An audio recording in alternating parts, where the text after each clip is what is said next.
오늘의 말씀은 요한복음 12장 37절에서 43절입니다. 예수께서 그렇게 많은 표적을 그들 앞에 행하셨으나 그들은 예수를 믿지 않았다. 이것은 예언자 이사야가 한 말을 이루려 하신 것이다. 주님, 우리가 전한 것을 누가 믿었으며 주의 팔이 누구에게 나타났습니까? 그들이 믿을 수 없었던 까닭을 이사야가 또 이렇게 말하였다. 주께서 그들의 눈을 멀게 하시고 그들의 마음을 무디게 하셨다.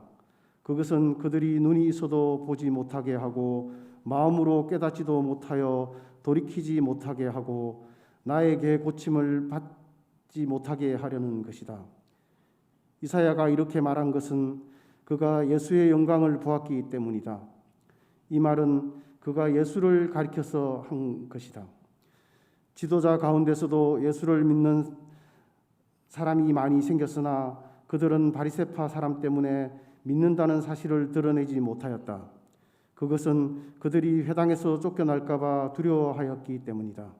그들은 하나님의 영광보다도 사람의 영광을 더 사랑하였다. 이는 하나님의 말씀입니다. 참 좋으신 주님의 은총과 평강이 예배의 자리에 나오신 모든 분들과 함께 하시길 빕니다. 아름다운 4월입니다. 아름답다는 말로도 부족한 4월입니다. 저는 꽃보다 더 아름다운 게 연녹색 식물들이라는 생각을 늘 하고 있는데 이 녹색을 바라보면은 평화롭게 느껴집니다. 시인 천상병 선생은 하나님이 아마도 제일 좋아하시는 색깔이 초록색인 것 같다고 그렇게 말했습니다. 초록이 넘치는 세상이 아름답기 때문이죠. 그러나 우리는 아주 흔쾌하게 이 계절을 즐기지 못합니다. 왜냐하면 사순절 한복판을 지나고 있기 때문에 그렇습니다. 순환의 골짜기 깊은 곳으로 들어가는 주님 바라보며 우리 또한 그 발자취를 따라가고 있습니다. 요한복음 12장은 아주 급박하게 주님의 그 순환의 현실들을 보여주고 있습니다. 나사로의 소생을 기념하는 잔치가 열렸습니다. 물론 그 잔치의 주비는 예수 그리스도였습니다. 잔치가 한참 무르익고 있을 때 나사로의 동생인 마리아가 순전한 나드 향유 한 근을 가지고 와서 예수 그리스도의 발에 붓고 자기의 머리털로 주님의 발을 닦아드리는 일이 벌어졌습니다. 몇 사람들이 군시렁거렸죠. 왜 이렇게 낭비하는가라고 하는 것이었습니다. 왜 이렇게 낭비하는가? 이것은 어떻게 보면 규모 있는 살림을 추구하는 사람들의 말인 것처럼 보여지기도 하지만은 그 말은 냉혹한 말이기도 했습니다. 그래서 어떤 신학자는 마리아가 했던 그 행위를 거룩한 낭비라고 말하기도 했습니다. Holy waste라고 한 말이죠. 꽤 많은 사람들이 거룩한 낭비라고 하는 말을 사용하고 있습니다. 어떻게 보면 호의호식하며 살 수 있는 그런 모든 조건이 갖춰진 사람들이 가장 가난한 나라에 가서 가장 고통받는 사람들과 함께 살고 있는 것 보면 사람들은 왜 저러지 하는 생각이 듭니다. 낭비처럼 보입니다. 그러나 그것은 거룩한 낭비입니다. 오늘 장로님 기도 속에서도 언급됐던 헨리 나웬 신부는 정말 최고의 심리학자이고 신학자이기도 했지만은 그래서 예일대학에서 가르치는 영성신학자였지만은 어느 날 캐나다에 있는 토론토에 있는 그 새벽의 집이라고 하는 곳에서 부름을 받았을 때 중증 장애인인 아담 한 사람을 돌보는 일을 위해 자기의 삶을 바칩니다. 어떻게 보면 낭비처럼 보이는 일이었습니다. 그러나 그것은 거룩한 낭비였습니다. 어머니들이 자식들을 사랑하는 것도 과할 정도입니다. 그것은 낭비처럼 보이기도 합니다. 그러나 그것은 거룩한 낭비였습니다. 그것을 통해서 세상이 아름다워집니다. 상처가 낫기도 하는 것이죠. 바로 이것 거룩한 낭비가 일어났습니다. 그런데 여러분 그 사람들은 그 여인, 향유를 바친 여인에 대한 뭔가 오해를 가지고 있습니다. 저희 신학교 시절에 시인이신 김남조 선생님을 청해서 특강을 듣는 자리가 있었습니다. 단아한 모습의 김남조 선생님이 앞에 가만히 앉아가지고 조곤조곤 이야기를 나누셨습니다. 그리고 그분이 이런 얘기했습니다. 시인으로서의 나의 꿈이 있다고 한다면 마리아의 마음, 향유를 주님께 바쳤던 그 마리아의 마음 하나를 얻을 수 있다고 한다면 더 바라는 게 없습니다. 내 시의 궁극은 그 마음을 얻기 위한 것입니다. 그렇게 얘기했어요. 그때는 그것이 무슨 뜻인지 몰라서 그런가 보다 하고 넘어가기도 했지만 이제는 그 마음을 알 것 같기도 합니다. 그런데 여러분, 많은 기독교인들이 향유를 바쳤던 그 여인을 막달라 마리아라고 바로 동일시하는 경향이 있습니다. 그러나 오늘 본문 요한복음에 보면은 막달라 마리아가 아니라 나사로의 동생 마리아로 되어 있고요. 그리고 마태복음과 마가복음은 그 여인을 그냥 한 여인이라고 얘기했어요. 누구라고 특정하지 않았습니다. 그러나 누가복음에서는 그 한 여인이라는 말을 조금 변화시켜요. 죄인인 한 여인, 그렇게 말합니다. 죄인이라고 얘기합니다. 그리고 누가복음 8장에서는 막달라 마리아를 어떻게 얘기하냐면 7 귀신 들렸다가 회복된 막달라라 하는 여인 마리아, 이렇게 얘기합니다. 그래서 사람들은 누가복음 7장에 나오는 죄인인 한 여자와 7 귀신이 떨어져 나간 막달라 마리아를 동일 인물로 바라보는 경향이 있습니다. 이건 편견입니다. 아마 김남조 선생님도 그런 통념에서 자유롭지 않았습니다. 그래서 그는 막달라 마리아라고 하는 시에서 이렇게 그 여인을 노래하고 있습니다. 7번의 7갑절 남자를 사랑해 끝내 한 사람의 영혼과도 못 만난 여자, 어둡고 더 추워서 누구와도 다르던 여자라고 말합니다. 수많은 남자들을 만났지만은 그러나 한 영혼에 당도할 수 없었던 그 쓸쓸함, 그것을 마리아가 느꼈을 거라는 것이죠. 그리고 그 여인이 주님을 얼마나 깊이 연모했는지를 이렇게 노래하고 있습니다.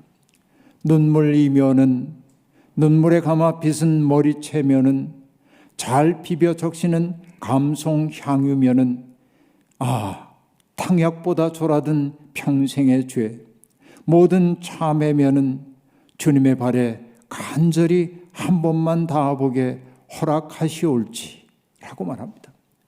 허락하시올지라고 한 말 속에 담긴 그 쓸쓸한 염원이 절절하기 이를 데 없습니다. 그 여인의 마음을 헤아리지 못하는 사람들이 여인의 행위를 두고 낭비라고 책망했던 것이죠. 어쨌든 그 예수 그리스도의 장례를 준비한 것으로 받아들여진 그 여인의 헌신이 있은 다음에 예수님은 예루살렘에 입성하셨고 어느 날 예수님은 그리스 사람들이 주님을 만나 뵙기를 원한다는 빌립의 전가를 받고 그 유명한 말씀을 하십니다. 미랄 한 알이 땅에 떨어져 썩으면 많은 열매를 맺지만은 썩지 않으면 한 알 그대로 있을 거라고 얘기를 했고 바로 그게 당신의 운명임을 예고하면서 주님이 마침내 하셨던 말씀은 무엇입니까? 인자가 영광을 받을 때가 되었다라고 말합니다. 요한복음에서 영광의 때라고 하는 것은 하나님으로부터 보냄을 받은 예수 그리스도가 보내신 분에게로 돌아가는 때를 일컫는 말입니다. 돌아가는 때는 곧 죽음의 때이죠. 그러니까 예수 그리스도는 당신의 죽음이 임박했다는 사실을 분명히 알게 되었던 것입니다. 그러나 여러분, 죽음은 누구에게도 흔쾌히 받아들일 수 있는 현실은 아닙니다. 주님도 역시 마찬가지였습니다. 주님은 깊은 번민 속에서 조금 흔들렸던 것처럼 느껴지기도 합니다. 저는 그런 예수 그리스도의 인간적 모습이 참 좋습니다. 흔들림조차 없는 확신을 가지고 있는 사람들을 보면 무섭습니다. 젊은 날부터 제 마음을 사로잡았던 오기원 시인의 시구가 있는데 이러한 것입니다. 만물은 흔들리면서 흔들리는 만큼 튼튼한 줄기를 얻고 잎사귀는 흔들림으로 살아있음을 증명한다 라고 하는 구절로 시작되는데 살아있는 것은 흔들리도록 되어 있어요. 흔들리지 않는 것은 바람에도 흔들리지 않는 것은 고사목밖에 없는 거죠. 주님은 역시 살기를 원했던 생명이기 때문에 죽음 앞에서 조금 번민했습니다. 요한은 주님의 심정에 대해서 그 당시를 이렇게 기록하고 있습니다. 아버지, 이 시간을 벗어나게 하여 주십시오 하고 말할까? 주님의 마음속에 일고 있는 생각이에요. 아버지, 이 시간을 벗어나게 해 주십시오라고 말할까? 그리고 이어서 얘기합니다. 아니다. 나는 바로 이 일 때문에 이때에 왔다. 아버지의 이름을 영광스럽게 드러내십시오 라고 말합니다. 괴로움의 시간에서 벗어나고 싶어 하는 것이 인지상정입니다. 하지만 주님은 살고 싶은 그 생각을 떨쳐버리시고 말씀하십니다. 아니다. 여러분, 이것이 신앙의 깊이로 인도하는 문입니다. 아니다. 여러분, 이게 핵심입니다. 신앙에.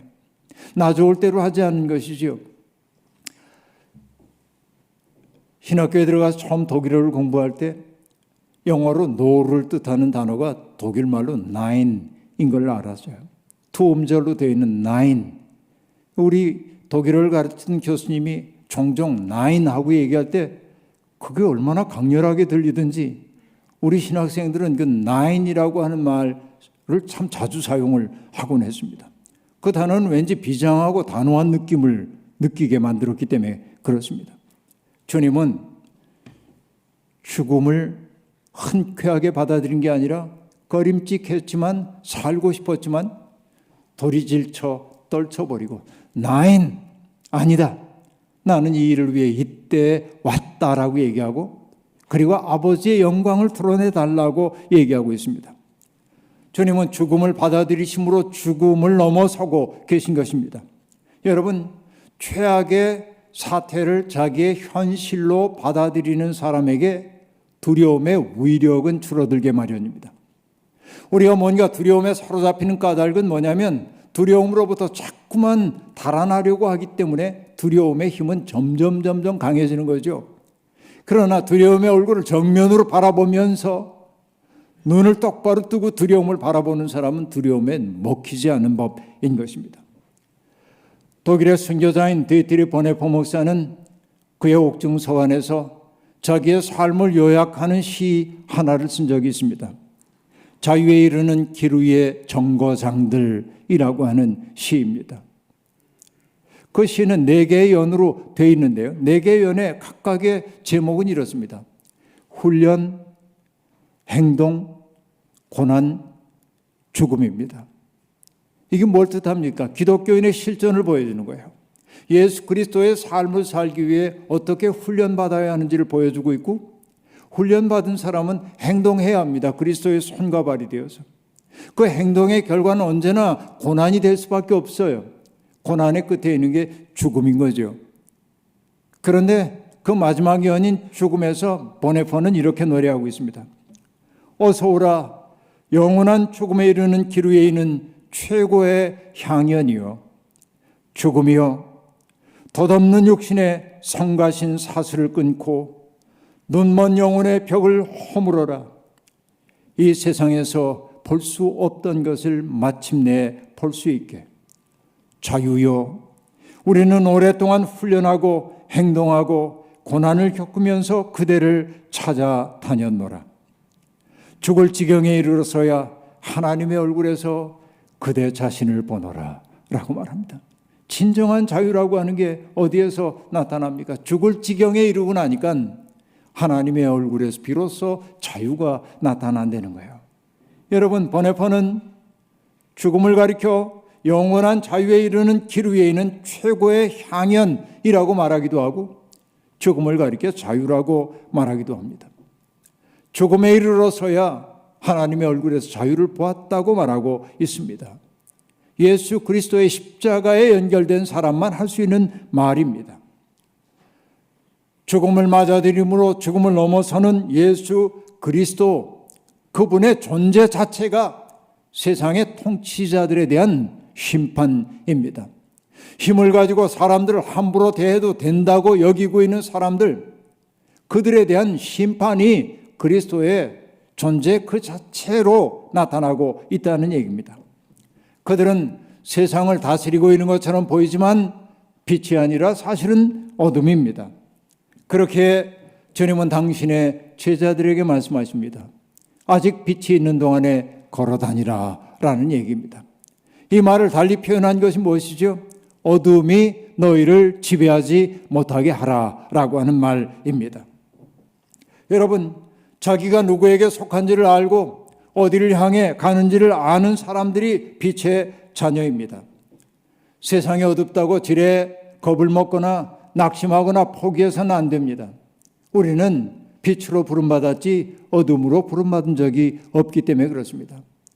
저는 어둠이 너희를 이기지 못하여라, 이 구절을 읽으면서 저 나름대로 이것을 이렇게 풀어 보았습니다.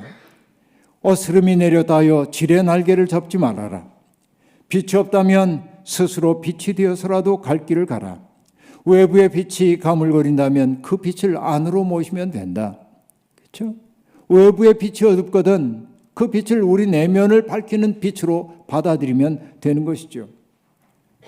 오늘 읽은 본문 말씀은 복음의 해설자인 요한의 음성이 도드라집니다. 예수께서 그렇게 많은 표징을 행하셨으나 그들은 예수를 믿지 아니하였다라고 말합니다. 표징을 보는 것과 예수를 믿는 것은 전혀 별개의 문제입니다. 세상에는 표징을 보고도 믿지 못하는 사람들이 태반입니다. 그러나 그 중에는 표징을 보지 않아도 믿는 사람들도 있습니다. 그럼 도대체 표징을 보고도 믿지 않는 까닭은 어디에 있을까요? 그들에게 깨달을 마음이 없고 볼 눈이 없고 들을 귀가 없기 때문에 그렇습니다. 그들이 깨달을 마음과 볼 눈과 들을 귀가 없는 까닭은 뭘까요? 뭔가가 그들을 사로잡고 있기 때문에 그렇습니다. 그 뭔가는 뭘까요? 바로 자기입니다. 고래 심줄보다도 강한 자아라고 하는 것이 우리를 온통 사로잡고 있기 때문에 우리는 깨닫지도 못하고 하나님의 현실을 보지도 못하고 하나님의 음성을 듣지도 못하는 것입니다. 우리는 모두 너나 할 것 없습니다. 나의 평안, 나의 안위, 나의 이익, 나의 욕망, 내 가족, 내 나라, 내 직장, 여기에 온통 붙들린 채 살아갑니다. 그것을 세상의 중심에 놓고 살아가는 것이죠. 그러나 그것들을 세상의 중심으로 삼는 사람은 누구라 해도 예수의 중심과 만날 수가 없습니다. 여러분, 당신을 따르겠다고 하는 사람들에게 주님이 요구했던 것이 무엇입니까? 자기를 부인하고 라고 말합니다. 나를 부인해야 한다는 건 뭐예요?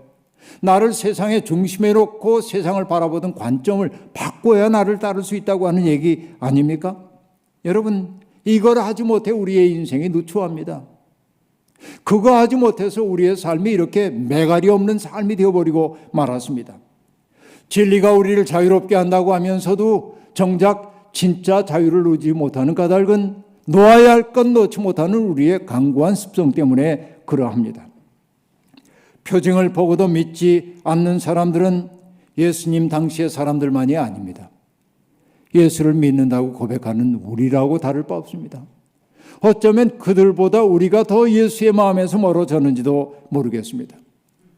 예수님이 우리를 구원한다고 하는 얘기는 그럴싸하게 하지만은 예수 그리스도의 구원 역사의 이야기에 합류할 생각은 없습니다.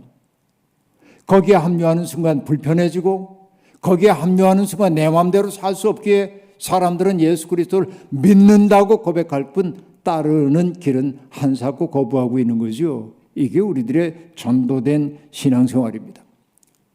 요한은 지도자들 가운데 예수를 믿는 사람들이 많이 있었지만 바리새파 사람들이 두려워서 자기가 믿는다는 사실을 드러내지 못했다고 이야기하고 있습니다. 그들은 회당에서 쫓겨날까 봐 두려웠던 것입니다. 안전에 대한 욕구, 소속에 대한 욕구가 예수를 통해 열리는 하나님 나라에 대한 믿음을 압도하고 있었던 것입니다. 여기에 출교라고 하는 단어는 날출자가 아니에요. 출입구할 때 그 날출자가 아닙니다. 이것은 물리칠 출자인데 거물 흑자 옆에 날출자가 있는 거예요. 그 출교입니다. 그러니까 내쫓기는 거예요. 출교라고 하는 것은. 영어로는 excommunication이라고 얘기하고 있는데 communication, 공동체의 소통을 얘기하죠. 여기에서 바깥으로 내몰리는 것을 얘기합니다. 헬라어로는 아포시나고고스라고 얘기하고 있는데, 그러니까 시나고그란 말이 그 속에 담겨 있죠. 시나고그는 회당이란 뜻입니다. 그러니까 회당에서 쫓겨나는 게 출교입니다. 회당은 무엇입니까? 마을마다 있어서 사람들이 하나님의 말씀을 배우고 마을의 중요한 결정을 할 때마다 사람들이 모이는 장소이고, 거기에서 쫓겨난다고 하는 것은 뭐예요? 취약해지는 것이고 사람 취급받지 못한다는 거예요. 그러니까 지도자들은 그 출교당할까 봐 무서워서 예수를 믿는다는 말을 할 수가 없었다고 얘기하고 있습니다. 여러분, 우리도 그러하지 않습니까?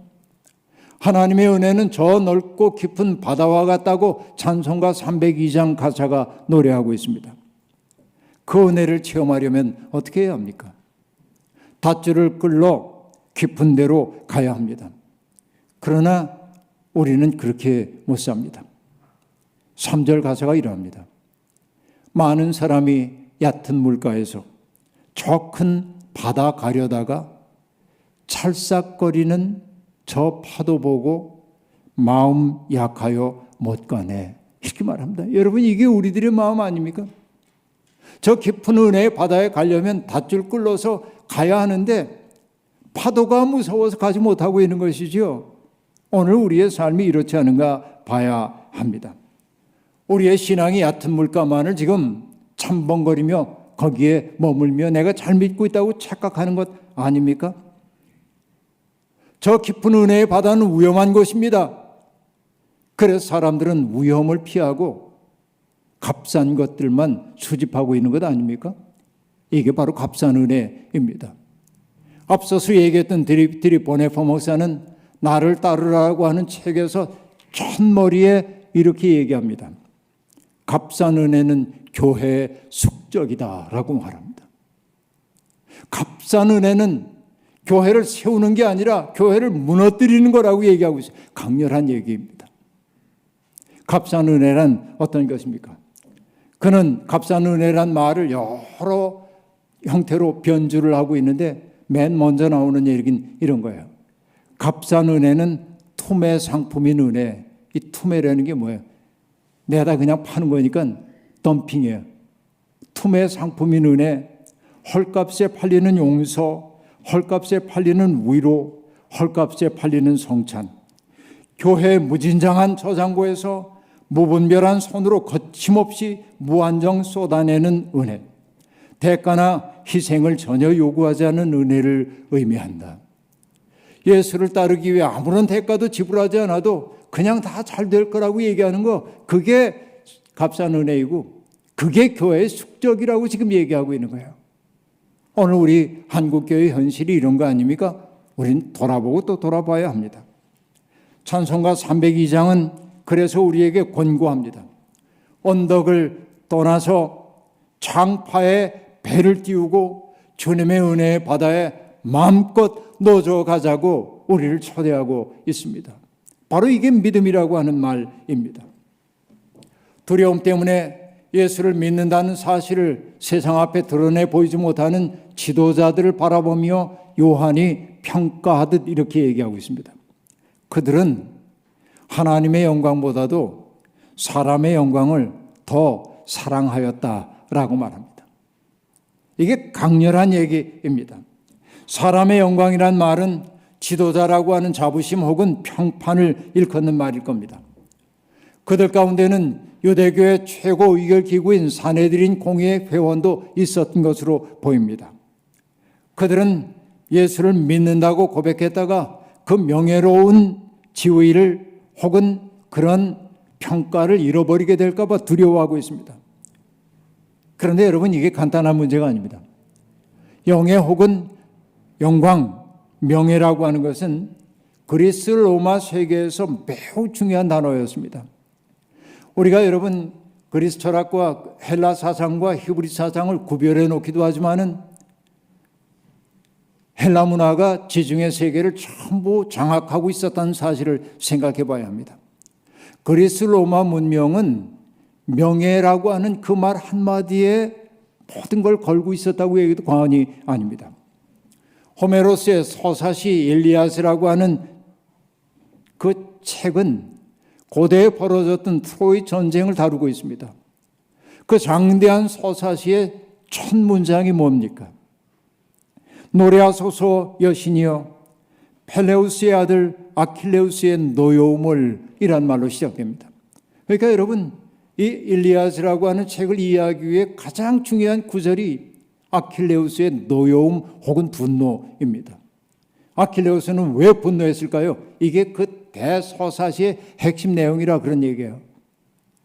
여러분, 여기서 노래하소서 여신이여라고 말할 때 여신은 시인들에게 영감을 불어넣어 주기도 하고 시인들에게 뭔가 기억해야 할 것을 기억하게 해준다고 사람들이 믿었던 무사 여신을 일컫는 말입니다.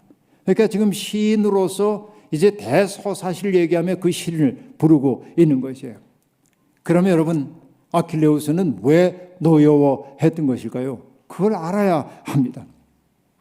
트로이 전쟁이 시작된 지 9년째 되는 해 어느 날 그리스 연합군 진영에 역병이 돌아와서 많은 사람들이 쓰러집니다. 오늘 우리의 상황하고 비슷한 것이죠. 역병의 원인을 알 수 없었던 사람들은 그 역병의 원인이 어디 있을까라고 궁금해하고 그리고 예언자들을 통해 그 까닭을 알아봅니다.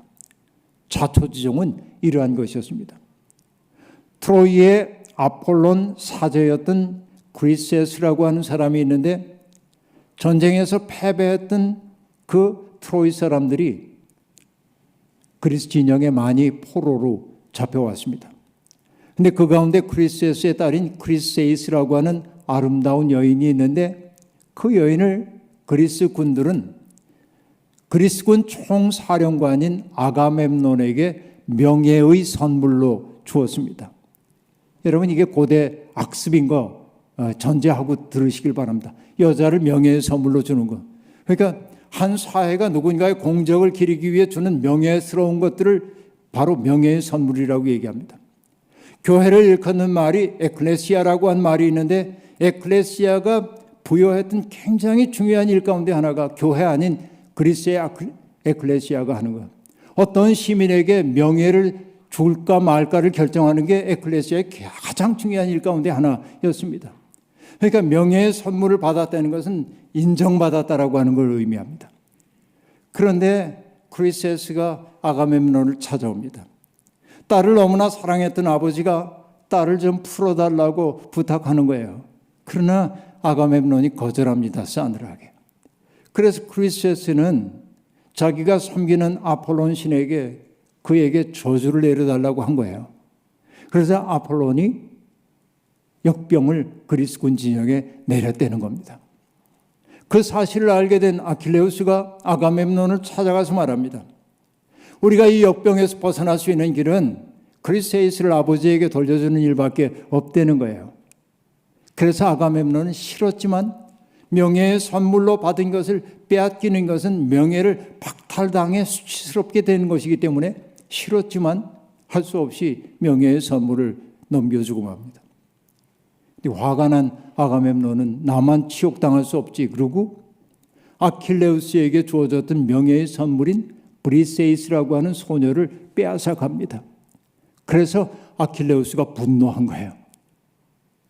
그래서 여러분, 아킬레우스가 전쟁에 나가지 않게 되자 그리스군은 연전연패를 거듭하거든요.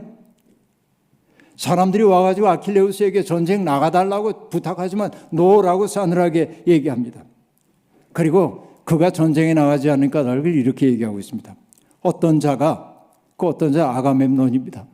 어떤 자가 나보다 더 권세가 있다고 하여 자기와 동등한 나를 계급을 얘기하는 게 아니고 시민으로서의 권리 얘기하는 거예요. 자기와 동등한 나를 약탈하고 명예의 선물을 도로 빼앗아 가려고 했기 때문에 나는 분노한다라고 얘기합니다. 여러분, 그리스 사회를, 로마 사회를 이해하기 위해 이거 알아야 하는 거예요.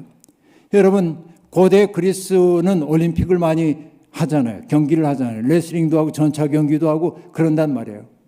그런데 승리자들에게 주어지는 것은 무엇입니까? 금은 보화가 아니잖아요. 다만 뭐예요? 월계수 나뭇잎을 엮은 월계관을 주잖아요. 월계관. 아무것도 아닙니다. 그러나 이것을 받는 것을 목숨 걸고 하는 거예요. 명예입니다. 그러니까 그리스 로마 세계는 명예의 세계예요. 그러니까 여러분, 사람의 영광을 구한다고 하는 게 그 세계에선 당연한 일입니다. 하지 말아야 될 일이 아닌 거예요. 오히려 추구해야 하는 것이에요. 그러나 예수 그리스도는 그 시대의 사람들에게 전혀 다른 걸 얘기하는 거예요. 사람의 영광 구하지 마. 하나님의 영광 구해야 돼. 여러분, 이것은 문화적 습속을 뒤집는 일인 것입니다. 하나님께 인정을 받는 삶, 하나님의 거룩하심과 아름다움을 드러내는 삶이야말로 우리가 추구해야 할 삶이라고 말하고 있는 것입니다. 그러니까 하나님의 영광을 구한다고 하는 것은 자기 세계의 아주 강고한 가치관을 떨쳐버리고 새로운 질서 속으로 들어감을 의미해요. 예수 믿는다고 하는 것은 그렇게 감동적인 거예요. 그러니까 사람의 영광을 구하지 않고 하나님의 영광 구해야 하는데, 여기 지도자라고 하는 사람들은 하나님의 영광보다 사람의 영광에 집착하고 있었다는 것입니다. 여러분, 자아를 넘어 이웃에게 선물이 되는 삶, 그것이 하나님의 영광으로 들어가는 삶이라고 말할 수 있습니다. 오늘 우리는 어떻습니까? 사람의 영광을 구하고 있습니까? 아니면 하나님의 영광을 구하고 있습니까? 사람들의 평가에 연연하고 지내는 것 아닙니까? 하나님이 우리를 보고 고개를 좌우로 흔드는 그것은 내 눈에 보이지 않고 세상 사람들의 고개 젓는 그 모습만이 크게 울리고 있는 것 아닙니까? 우리는 이 질문 앞에 삶으로 응답해야 합니다. 우리 속의 빛이 아주 꺼지기 전에 다시금 그 빛을 일으켜 세워야 합니다. 그리고 우리 속에서 활활 타오르게 해야 합니다. 몇 차례 말씀드렸습니다마는 초는 자기의 몸을 녹여 빛을 발하지만 사람은 고통받는 이웃에 대한 애태움을 통하여 빛을 발하게 마련입니다. 세상에 고통당하는 사람이 나와 무관한 사람이 아니라는 사실을 알고 그의 현실 속에 연대하여 들어가고 그의 어려움을 덜어주려고 하게 될 때 우린 비로소 빛의 자녀라고 말할 수 있고, 바로 그런 삶이야말로 사람의 영광을 구하는 삶이 아니라 하나님의 영광을 구하는 삶이고, 바로 그 삶이야말로 거룩한 낭비에 합당한 삶이라 말할 수 있겠습니다. 여러분, 약자들을 무시하고 함부로 대하는 이들은 어둠에 속한 이들입니다. 우리는 하나님께 영광을 돌리라고 부름받은 사람들입니다. 주님이 앞서 걸어가신 그 순환의 골짜기를 통과하면서 우리의 몸과 마음에 밴 그 어둠의 질서가 벗겨지길 바랍니다. 사람의 영광을 구하느라고 하나님을 망각했던 삶이 이제는 새로워져서 하나님의 영광 구하는 게 너무나 행복해서 우리의 얼굴에 빛이 드러날 수 있는 삶이 되기를 주의 이름으로 축원합니다. 주신 말씀 기억하며 거듭의 기도 드리겠습니다.